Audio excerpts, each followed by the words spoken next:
Well, let's focus on the banking sector then. Sumitomo Mitsui Banking Corp has signed a deal to buy 20% stake in Yes Bank. Ritu's been on top of that. She joins us to fill us in with a quick analysis. Ritu?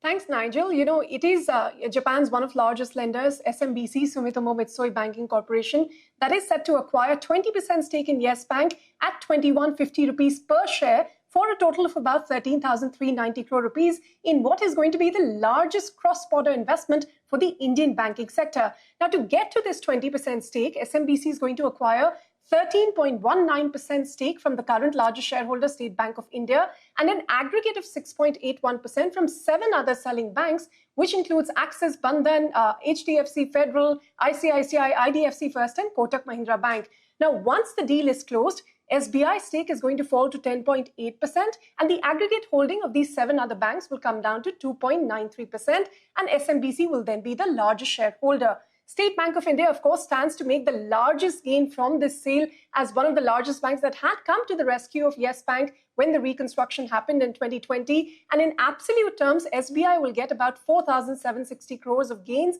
and a 13 basis points boost to its Tier 1 capital. Now, apart from SBI, which of course is the largest gainer, HDFC Bank will see the largest absolute gain of 690 crores, ICICI Bank about 600 crores, but as a percentage of the FY26 expected profits, IDFC First Bank, Bandhan Bank, these are the ones that will stand to see the most gains. In terms of Tier 1 capital boost, Bandhan Bank gets 10 basis points, Federal Bank 9 basis points, and so on. But keep in mind the transaction is still subject to approvals from RBI and CCI. After the deal, SMBC can nominate 2 directors to the board of Yes Bank, while SBI will continue to have the right to nominate 1 director.